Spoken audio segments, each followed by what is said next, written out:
नमस्कार दोस्तों, बहुत बहुत स्वागत है आपका हमारे न्यूज चैनल न्यूज आर23 पर। दोस्तों हम आपके लिए लेकर आ गए हैं अगला उत्तर प्रदेश विधानसभा चुनाव 2022 का ओपिनियन पोल। दोस्तों हम इस वीडियो के अंदर आपको एक एक सीट करके ओपिनियन पोल बताएंगे। पूरी की पूरी 403 सीटों और ओपिनियन पोल हम आपके लिए लेकर आए। पूरी की पूरी सीटों का हम आपके लिए ओपिनियन पोल बताएंगे कि कौन सी पार्टी को सरकार बनाने में कामयाब हो रही है। क्या फिर से बीजेपी पार्टी सरकार बनाएगी, या फिर अखिलेश यादव समाजवादी पार्टी के अखिलेश यादव अपने दम पर सरकार बनाएंगे, या बीएसपी या कांग्रेस कौन सी पार्टी का वहां पर मुख्यमंत्री आने वाले समय में हो सकता है।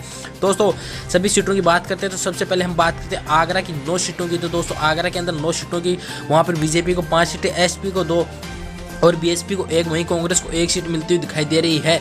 वहीं अगली सीट अलीगढ़ की बात करते हैं तो अलीगढ़ की 60 सीटों पर बीजेपी को 4 सीटें, समाजवादी पार्टी को 1 सीट, बहुजन समाजवादी पार्टी को 1 सीट और कांग्रेस को 1 सीट मिल सकती है। और अगली सीट प्रयागराज की बात करते हैं तो प्रयागराज में 12 सीटें आती है। 12 सीटों में भारतीय जनता पार्टी को 8 सीटें, समाजवादी पार्टी को 2 सीटें और बीएसपी पार्टी को 2 सीट और कांग्रेस को 1 सीट। अमेठी की बात करते हैं तो दोस्तों अमेठी की 4 सीटें आती है। अमेठी की 4 सीटों में 4 की 4 सीटें बीजेपी पार्टी के खाते में जाती दिख रही है। वहीं पर समाजवादी पार्टी और बहुजन समाजवादी पार्टी और कांग्रेस का यहाँ पर खाता भी नहीं खुल रहा है। और बात करते हैं दोस्तों आजमगढ़ की 10 सीटों की। तो दोस्तों 10 सीटों पर आजमगढ़ के अंदर 7 सीटें बीजेपी के खाते में और 1-1 सीटें कांग्रेस, बीजेपी और समाजवादी पार्टी के खाते में जाती हुई दिखाई दे रही है। बदायूं की 6 सीटों की बात करते हैं तो बदायूं की 3 सीटें बीजेपी के खाते में, 1 सीट कांग्रेस के खाते में, 1 सीट बीएसपी के खाते में और 1 सीट एसपी के खाते में जाती हुई दिखाई दे रही। वहीं बागपत की बात करते हैं, बागपत की 3 सीटों में से दोस्तों 3 की 3 सीटें बीजेपी पार्टी के खाते में जाती हुई दिखाई दे रही है। और अगली सीट बहराइच की बात करते हैं, बहराइच की 7 सीटों के अंदर 4 सीटें बीजेपी पार्टी के खाते में और दोस्तों 2 सीटें एसपी के खाते में और 1 सीट बीएसपी के खाते में। वहीं बलिया की बात करते हैं तो बलिया की 7 सीटों पर 5 सीटें बीजेपी पार्टी के खाते में, समाजवादी पार्टी के खाते में 1 सीट और बहुजन समाजवादी पार्टी के खाते में 1 सीट। वहीं पर कांग्रेस का खाता भी नहीं खुल रहा है। और अगली बलरामपुर की 4 सीटों की बात करें तो बलरामपुर की 4 सीटों में से 3 सीटें एक तरफा अकेली बीजेपी पार्टी के खाते में और एसपी को 1 सीट, वहीं बहुजन समाजवादी पार्टी और कांग्रेस का खाता नहीं खुल रहा है। और बांदा की बात करते हैं तो 4 सीटें दोस्तों यहाँ पर भारतीय जनता पार्टी को मिलती हुई दिखाई दे रही है। वहीं पर एसपी, बीएसपी और कांग्रेस का यहाँ पर खाता भी नहीं खुल रहा है। और बात करते हैं बाराबंकी की 6 सीटों की। तो दोस्तों बाराबंकी की 6 सीटों में से 4 सीटें दोस्तों यहाँ पर भारतीय जनता पार्टी को 1 सीट, एसपी को और 1 सीट बीएसपी को और कांग्रेस को 0 सीट। वहीं पर अगली बात करते हैं दोस्तों बरेली की। तो दोस्तों बरेली की 9 सीटों की, दोस्तों बरेली 9 सीटों की बात करें तो 6 सीटें भारतीय जनता पार्टी के खाते में, 2 सीटें एसपी के खाते में और वहीं पर 1 सीट बहुजन समाजवादी पार्टी के खाते में जाती हुई दिखाई दे रही है। वहीं पर बात करें बस्ती की 5 सीटों की। तो दोस्तों बस्ती की 5 सीटों में से 4 सीटें भारतीय जनता पार्टी को मिलती हुई दिखाई दे रही है। वहीं पर 1 सीट यहाँ पर कांग्रेस को मिलती हुई दिखाई दे रही है। और एसपी बीएसपी का यहाँ पर खाता नहीं खुल रहा। भद्रोही की 3 सीटों की बात करें तो दोस्तों भद्रोही की 3 सीटों पर दोस्तों 3 की 3 सीटें यहाँ पर भारतीय जनता पार्टी के खाते में जाती हुई दिखाई दे रही है। यानी कि दोस्तों बात करें यहाँ पर भद्रोही की 3 सीटों पर तो दोस्तों 3 सीटें तीनों भारतीय जनता पार्टी के जाने का आसार हैं। और वहीं पर कांग्रेस, बीएसपी और एसपी को 0 सीट मिलती हुई दिखाई दे रही है। बिजनौर की बात करते हैं तो दोस्तों बिजनौर के अंदर 8 सीटें आती हैं। 8 सीटों में से 5 सीटें भारतीय जनता पार्टी को और 1 सीट समाजवादी पार्टी और 2 सीट दोस्तों बहुजन समाजवादी पार्टी। और वहीं पर कांग्रेस पार्टी का यहाँ पर खाता नहीं खुल रहा है। और बात करें बुलंदशहर की 7 सीटों की। तो दोस्तों बुलंदशहर की 7 सीटों में से 6 सीटें भारतीय जनता पार्टी के खाते में और 1 सीट दोस्तों यहाँ पर समाजवादी पार्टी के खाते में और वहीं पर बीएसपी का यहाँ पर खाता नहीं खुल रहा है। और कांग्रेस पार्टी का भी यहाँ पर खाता नहीं खुल रहा है। बात करें चंदौली की 4 सीटों की। तो दोस्तों चंदौली की 4 सीटें में से 2 सीटें भारतीय जनता पार्टी को, 1 सीट एसपी को, 1 बीएसपी को और कांग्रेस पार्टी को 0 सीट। देवरिया की 7 सीटों की बात करें, देवरिया के अंदर दोस्तों 7 सीटों में से 6 सीटें दोस्तों यहाँ पर भारतीय जनता पार्टी के खाते में जा रही हैं। 1 सीट की बात करते हैं यहाँ पर 1 सीट एसपी को, बीएसपी को 0 सीट, कांग्रेस को 0 सीट। इटावा की बात करें, इटावा के अंदर 3 विधानसभा सीटें आती है। इटावा की 3 सीट दोस्तों भारतीय जनता पार्टी के खाते में जा रही है। एसपी पार्टी का, बीएसपी पार्टी और कांग्रेस का यहाँ पर खाता नहीं खुल रहा है। फैजाबाद की 5 सीटों की बात करते हैं। फैजाबाद की 5 सीटें दोस्तों भारतीय जनता पार्टी के खाते में, 2 सीट एसपी पार्टी के खाते में, 2 सीट, वहीं पर बहुजन समाजवादी पार्टी के खाते में 1 सीट जाती हुई दिखाई दे रही है। और यहाँ पर भी कांग्रेस पार्टी का खाता नहीं खुल रहा है। और वहीं पर बात करें फतेहपुर की 6 सीटें। तो दोस्तों फतेहपुर की 6 सीटों में से 4 सीटें भारतीय जनता पार्टी को, 2 सीट दोस्तों समाजवादी पार्टी और वहीं पर बीएसपी और कांग्रेस का खाता नहीं खुल रहा। फिर फिरोजाबाद की 5 सीटों की बात करते हैं। फिरोजाबाद की 5 सीटों में से 3 सीटें भारतीय जनता पार्टी के खाते में, 1 सीट दोस्तों समाजवादी पार्टी के खाते में, वहीं पर 0 सीट बहुजन समाजवादी पार्टी और 1 सीट कांग्रेस पार्टी के खाते में जाती हुई दिखाई दे रही है। गौतम बुद्ध नगर की बात करते हैं तो दोस्तों गौतम बुद्ध नगर के अंदर 3 विधानसभा सीटें और तीनों की तीनों भारतीय जनता पार्टी लेकर जाती हुई दिखाई दे रहा है। वहीं पर एसपी, बीएसपी और कांग्रेस का यहाँ पर खाता नहीं खुल रहा है। वहीं पर गाजियाबाद की बात करते हैं तो दोस्तों गाजियाबाद के अंदर 2 विधानसभा सीटें आती है और इन 2 सीटों में से दोस्तों गाजियाबाद के अंदर 5 विधानसभा सीटें आती है गाजियाबाद के अंदर। इसमें से 2 सीटें भारतीय जनता पार्टी को, 2 सीटें समाजवादी पार्टी को, 1 सीट बहुजन समाजवादी पार्टी को। कांग्रेस का यहाँ पर खाता भी नहीं खुल रहा है। वहीं पर गाजीपुर की बात करते हैं, गाजीपुर की 7 विधानसभा सीटों के बारे में बात करें तो गाजीपुर की 7 विधानसभा सीटों में से 4 सीटों पर दोस्तों भारतीय जनता पार्टी कायम है। वहीं पर 2 सीटें एसपी पार्टी के खाते में, 1 सीट बीएसपी के खाते में और वहीं पर कांग्रेस पार्टी का खाता भी नहीं खुल रहा है। वहीं पर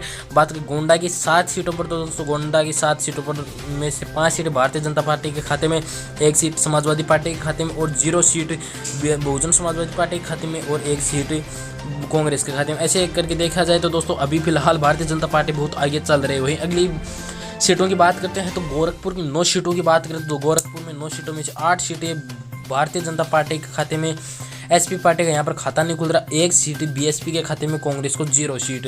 हमीरपुर की 2 सीटों की बात करें, हमीरपुर की 2 सीटों में से 1 भारतीय जनता पार्टी का और 1 समाजवादी पार्टी के खाते में जाती हुई दिखाई दे रही है। वहीं पर बीएसपी पार्टी को 0 और कांग्रेस पार्टी को 0 सीट मिलती हुई दिखाई दे रही है। हापुड़ की बात करें, हापुड़ की 3 विधानसभा सीटों की बात करें तो दोस्तों यहाँ पर भारतीय जनता पार्टी को 1 सीट, समाजवादी पार्टी को 1 सीट, बीएसपी को 1 सीट और कांग्रेस का खाता नहीं खुल रहा। हरदोई की बात करें, हरदोई के अंदर 8 विधानसभा सीटें आती है। 8 विधानसभा सीटों में से हरदोई के अंदर बीजेपी को 5 सीटें, समाजवादी पार्टी को 1 सीट, बीएसपी को 1 सीट और कांग्रेस को 1 सीट मिल सकती है। हाथरस की बात करें तो हाथरस के अंदर बीजेपी पार्टी को 2 सीट, समाजवादी पार्टी को 1 सीट, बीएसपी पार्टी को 0 और कांग्रेस पार्टी को 0 सीट। जालौन की बात करें, जालौन के अंदर 3 विधानसभा सीटें आती है उत्तर प्रदेश के अंदर। वहाँ पर तीनों की तीनों सीटें भारतीय जनता पार्टी के खाते में जाती हुई दिखाई दे रहा है और एसपी, बीएसपी, कांग्रेस का यहाँ पर खाता नहीं खुल रहा है। जौनपुर की 9 विधानसभा सीटों की बात करें तो दोस्तों जौनपुर 9 विधानसभा सीटों के अंदर 5 भारतीय जनता पार्टी के खाते में, 1 एसपी के खाते में, 1 बीएसपी के खाते में और 1 कांग्रेस के खाते में, वहीं पर 1 अन्य पार्टी के खाते में जाती हुई दिखाई दे रही है। अब बात करें झांसी की 4 विधानसभा सीटों की तो दोस्तों झांसी की चारों सीटें भारतीय जनता पार्टी के खाते में जाती हुई दिखाई दे रही है। वहीं पर एसपी, बीएसपी, कांग्रेस यहाँ पर खाता खोलने में नाकाम है। और कन्नौज की 3 सीटों की बात करें, कन्नौज की 3 सीटों में से 2 भारतीय जनता पार्टी के खाते में, 1 समाजवादी पार्टी के खाते में, बीएसपी और कांग्रेस का यहाँ पर खाता नहीं खुल रहा है। कानपुर देहात की बात करें तो कानपुर देहात के अंदर 4 विधानसभा सीटें और चारों की चारों भारतीय जनता पार्टी के खाते में जाती हुई दिखाई दे रही है, जिसमें से फिर दोस्तों बीजेपी, बीएसपी और एसपी और कांग्रेस का यहाँ पर खाता नहीं खुल रहा है। कानपुर नगर की बात करें, कानपुर नगर के अंदर दोस्तों 10 सीटें आती हैं। कानपुर नगर के 10 सीटों में से 6 सीटें भारतीय जनता पार्टी के खाते में, 1 सीट दोस्तों एसपी के खाते में, 1 बीएसपी के खाते में, कांग्रेस के खाते में 1, वहीं 1 अन्य पार्टी के खाते में जाती हुई दिखाई दे रही है। वहीं पर कासगंज की बात करें, कासगंज के 3 विधानसभा सीटों में से 2 भारतीय जनता पार्टी के, 1 समाजवादी पार्टी के, बीएसपी और कांग्रेस का यहाँ पर खाता नहीं खुल रहा है। कौशाम्बी की बात करें, कौशाम्बी के अंदर 3 विधानसभा सीटें आती है। कौशाम्बी के अंदर 3 विधानसभा सीटों में से तीनों की तीनों भारतीय जनता पार्टी के खाते में, 0 एसपी और बीएसपी को भी 0 सीट, कांग्रेस को भी यहाँ पर 0 सीट मिलती हुई दिखाई दे रही है। वहीं पर खीरी की बात करें तो खीरी के अंदर 8 विधानसभा सीटें आती है, जिसमें से 5 विधानसभा सीटें दोस्तों भारतीय जनता पार्टी के खाते में, एसपी के खाते में 1, बीएसपी पार्टी के खाते में 1, वह है अन्य पार्टी के खाते में 1 और कांग्रेस के खाते में 0 सीटें। कुशीनगर की 7 विधानसभा सीटों की बात करें तो दोस्तों कुशीनगर की 7 विधानसभा सीटों में 6 के लिए भारतीय जनता पार्टी, समाजवादी पार्टी को 0 सीट और बीएसपी पार्टी को 0 सीट, कांग्रेस को 1 सीट मिलती हुई दिखाई दे रही है। वहीं पर ललितपुर की बात करें तो 2 विधानसभा सीटें आती है ललितपुर के अंदर। ललितपुर की 2 विधानसभा सीटों में से 2 सीटें दोस्तों बीजेपी पार्टी के खाते में, समाजवादी पार्टी के खाते में 0 सीट, बीएसपी पार्टी के खाते में 0 सीट और कांग्रेस पार्टी के खाते में 0 सीट। वहीं पर लखनऊ की 9 विधानसभा सीटों की बात करें तो लखनऊ की 9 विधानसभा सीटों में से 7 सीटों पर भारतीय जनता पार्टी कायम हो सकती है और 0 सीट पर समाजवादी पार्टी, बीएसपी पार्टी को 1 सीट, वहीं पर कांग्रेस पार्टी 0 सीट। महाराजगंज की बात करें, महाराजगंज के अंदर 5 विधानसभा सीटें आती हैं, जिसके अंदर से दोस्तों बीजेपी पार्टी को 5 विधानसभा सीटें, समाजवादी पार्टी को 0 सीट, बीएसपी पार्टी को 0 सीट, कांग्रेस पार्टी को 0 सीट। महोबा की 2 विधानसभा सीटों की बात करें तो वहाँ पर 1 सीट बीजेपी को, 1 सीट एसपी को, वहीं पर बीएसपी और कांग्रेस का खाता नहीं खुल रहा है। मैनपुर की 4 विधानसभा सीटों की बात करें तो 2 सीट दोस्तों बीजेपी को, 2 सीट एसपी को और वहीं पर यहाँ भी दोस्तों बीएसपी और कांग्रेस का खाता नहीं खुल रहा। मथुरा की 4 सीटों की बात करें तो मथुरा के अंदर 4 सीटों में से 3 सीटें दोस्तों भारतीय जनता पार्टी के खाते में, 1 सीट यहाँ पर समाजवादी पार्टी के खाते में जाती हुई दिखाई दे रही है। मऊ की 4 विधानसभा सीटों की बात करें तो मऊ के अंदर 4 विधानसभा सीटों में से 2 विधानसभा सीटें भारतीय जनता पार्टी के खाते में, एक सीट एसपी के खाते में और वहीं एक सीट बीएसपी पार्टी के खाते में जाती हुई दिखाई दे रही है। और यहाँ भी दोस्तों भारतीय जनता पार्टी अभी बहुत आगे चल रही है। और बात करें दोस्तों मेरठ की 7 विधानसभा सीटों की, मेरठ की 7 विधानसभा सीटों में बात करें बीजेपी पार्टी को 4 विधानसभा सीटें, समाजवादी पार्टी का यहाँ पर खाता नहीं खुल रहा, और वहीं बहुजन समाजवादी पार्टी का भी यहाँ पर खाता नहीं खुल रहा। वहीं पर यहाँ पर कांग्रेस पार्टी 3 सीटें लेकर निकल सकती है मेरठ के अंदर से। और मिर्ज़ापुर की 5 विधानसभा सीटों की बात करें तो 3 सीटें दोस्तों भारतीय जनता पार्टी के खाते में, 1 सीट दोस्तों एसपी के खाते में, 1 सीट दोस्तों यहाँ पर बीएसपी के खाते में जाती हुई दिखाई दे रही है। वहीं पर मुरादाबाद की बात करें, मुरादाबाद की 6 विधानसभा सीटें आती है। 6 विधानसभा सीटों में से दोस्तों यहाँ पर 2 सीट भारतीय जनता पार्टी को, 1 सीट बीएसपी को, 1 सीट दोस्तों यहाँ पर एसपी को और 2 सीट दोस्तों कांग्रेस को। वहाँ ही 1 सीट अन्य पार्टी के खाते में जाती हुई दिखाई दे रही है। वहीं मुजफ्फरनगर की 6 विधानसभा सीटों की बात करें तो 3 सीटें बीजेपी पार्टी के खाते में, 2 सीटें समाजवादी पार्टी के खाते में। वहीं पर बीएसपी और कांग्रेस का खाता नहीं खुल रहा और 1 सीट अन्य पार्टी के खाते में जाती हुई दिखाई दे रही है। पीलीभीत की दोस्तों 4 विधानसभा सीटों की बात करें तो पीलीभीत के अंदर 4 विधानसभा सीटें हैं। उन 4 विधानसभा सीटों में चारों की चारों सीटें दोस्तों बीजेपी पार्टी के खाते में जाती हुई दिखाई दे रही है। वहीं पर विधानसभा सीट प्रतापगढ़ की बात करें, प्रतापगढ़ के अंदर दोस्तों 7 विधानसभा सीटें, 7 विधानसभा सीटों में से दोस्तों भारतीय जनता पार्टी के खाते में 7 seat, Samajwadi party, BSP party और कांग्रेस पार्टी यहाँ पर खाता नहीं खुल रहा है। यानी प्रतापगढ़ की 7 सीटें भारतीय जनता पार्टी के खाते में जाती हुई दिखाई दे रही है। और रायबरेली की 6 विधानसभा सीटों की बात करते हैं तो रायबरेली 6 विधानसभा सीटों में से दोस्तों भारतीय जनता पार्टी को 3 सीट, समाजवादी पार्टी को 1 सीट, वहीं पर बीएसपी को 0 सीट और कांग्रेस को 2 सीट मिलती हुई दिखाई दे रही है। रामपुर की बात करें तो रामपुर की 5 विधानसभा सीटों में से 5 की 5 सीटें भारतीय जनता पार्टी के खाते में जाती हुई दिखाई दे रही है। समाजवादी पार्टी, बीएसपी और कांग्रेस का यहाँ पर खाता नहीं खुल रहा। सहारनपुर की 7 विधानसभा सीटों की बात करें तो दोस्तों सहारनपुर की 7 विधानसभा सीटों में से 3 विधानसभा सीटें बीजेपी पार्टी के खाते में, समाजवादी पार्टी के खाते में यहाँ पर 2 सीटें, बीएसपी पार्टी के खाते में 1 सीट और कांग्रेस पार्टी के खाते में यहाँ पर 1 सीट जाती हुई दिखाई दे रही है। वहीं पर संभल की बात करें, संभल की 4 विधानसभा सीटों में से 4 सीटें, चारों की चारों सीटें दोस्तों भारतीय जनता पार्टी लेकर निकल रही है। और वहीं पर समाजवादी पार्टी, बहुजन समाजवादी पार्टी और भारतीय कांग्रेस पार्टी यहाँ पर एक भी सीट लेकर नहीं निकल रही। शाहजहाँपुर की बात करें तो दोस्तों शाहजहाँपुर की 6 विधानसभा सीटों में से 3 सीटों पर अकेले भारतीय जनता पार्टी, 2 सीटों पर समाजवादी पार्टी और 1 सीट बहुजन समाजवादी पार्टी और 0 सीट कांग्रेस पार्टी। शामली की बात करें, शामली की तो दोस्तों 3 सीटें आती हैं, वहाँ पर तीनों भारतीय जनता पार्टी के खाते में जाती हुई दिखाई दे रहे। एसपी, बीएसपी और कांग्रेस का यहाँ पर खाता भी नहीं खुल रहा है। श्रावस्ती की बात करें तो श्रावस्ती के अंदर 2 विधानसभा सीटें हैं और 2 दोस्तों भारतीय जनता पार्टी के खाते में जाती हुई दिखाई दे रही हैं।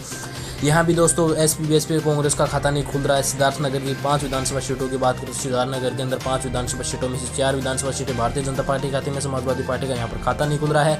और वहीं पर दोस्तों बहुजन समाजवादी पार्टी को 1 सीट मिल रही है और भारतीय कांग्रेस को 0 सीट। और सीतापुर की बात करें, सीतापुर के अंदर 9 विधानसभा सीटें, 9 विधानसभा सीटों में से अकेली भारतीय जनता पार्टी को दोस्तों सीतापुर के अंदर 7 सीटें लेकर निकल सकते हैं। वहीं पर समाजवादी पार्टी को 1 सीट, बहुजन समाजवादी पार्टी को 1 सीट और कांग्रेस को 0 सीट। सोनभद्र की बात करें, सोनभद्र के अंदर 4 विधानसभा सीटों में से दोस्तों सोनभद्र की 4 विधानसभा सीटों की चारों भारतीय जनता पार्टी के खाते में जाती हुई दिखाई दे रही है। और एसपी, बीएसपी और कांग्रेस का यहाँ पर खाता नहीं खुल रहा है। और बात करें दोस्तों सुल्तानपुर की तो सुल्तानपुर के अंदर दोस्तों 5 सीटें हैं, 5 में से 4 सीटें भारतीय जनता पार्टी के खाते में, एसपी पार्टी के खाते में 1 सीट, बीएसपी पार्टी और कांग्रेस का यहाँ पर खाता नहीं खुल रहा। वाराणसी की बात करें, वाराणसी की 8 सीटों में से 8 की 8 भारतीय जनता पार्टी के खाते में, एसपी का खाता नहीं खुल रहा, बीएसपी पार्टी 0 सीट और वहीं पर कांग्रेस पार्टी का यहाँ पर खाता नहीं खुल रहा है। वहीं पर संत कबीर सिंह नगर की बात करें तो 3 विधानसभा सीटें आती है और इन 3 की 3 सीटों पर भारतीय जनता पार्टी कायम है। और वहीं पर एसपी पार्टी 0, बीएसपी पार्टी की 0 सीट और कांग्रेस पार्टी की 0 सीट। तो दोस्तों ऐसे आपने देखा कि हमने कुल मिलाकर टोटल 403 विधानसभा सीटों के बारे में हमने आपको ओपिनियन पोल बताया। अब फाइनल ओपिनियन पोल की बात करते हैं तो दोस्तों इसके अंदर टोटल विधानसभा सीटों में से 286 सीटों पर भारतीय जनता पार्टी लेकर निकल रही है। वहीं पर समाजवादी पार्टी की बात करें, समाजवादी पार्टी यानी कि अखिलेश यादव की पार्टी वहाँ पर 54 सीटों पर कायम है। और बहुजन समाजवादी पार्टी की बात करें, बहुजन समाजवादी पार्टी को दोस्तों वहाँ पर 31 सीटें मिलती हुई दिखाई दे रही है। वहीं पर कांग्रेस की बात करते हैं तो कांग्रेस पार्टी वहाँ पर 21 सीटें और अन्य पार्टी के खाते में वहाँ पर 5 सीटें जाती हुई दिखाई दे रही है। यानी कि बात करें कुल मिलाकर 2022 के अंदर भी अभी यदि आज चुनाव होते हैं तो यह आंकड़े निकल कर आ रहे हैं और साफ साफ माना जा सकता है भारतीय जनता पार्टी वहाँ पर दोस्तों सरकार फिर से बना सकती है। दोस्तों आपका इन ओपिनियन पोल के बारे में क्या कहना, आप हमें कमेंट बॉक्स में कमेंट करें। वहीं पर आप कहाँ से हैं आप वो भी हमें बताएं और आपके हिसाब से उत्तर प्रदेश की कौन सी सीटों पर दोस्तों कितनी सीटों पूरी की पूरी 403 विधानसभा विधानसभा सीटों में से बीएसपी पार्टी को, भारतीय जनता पार्टी को, कांग्रेस पार्टी को और समाजवादी पार्टी को कितनी सीटें मिलेगी उसका आप हमें कमेंट बॉक्स में कमेंट करें। वहीं पर आपको ये ओपिनियन पोल पसंद आया तो इस वीडियो को लाइक करें और इस वीडियो को शेयर करके हमारे चैनल को सब्सक्राइब कर दें। जय हिंद, वंदे मातरम। दोस्तों ऐसे ओपिनियन पोल देखने के लिए अभी चैनल को लाल रंग बटन दबाकर चैनल को सब्सक्राइब करें।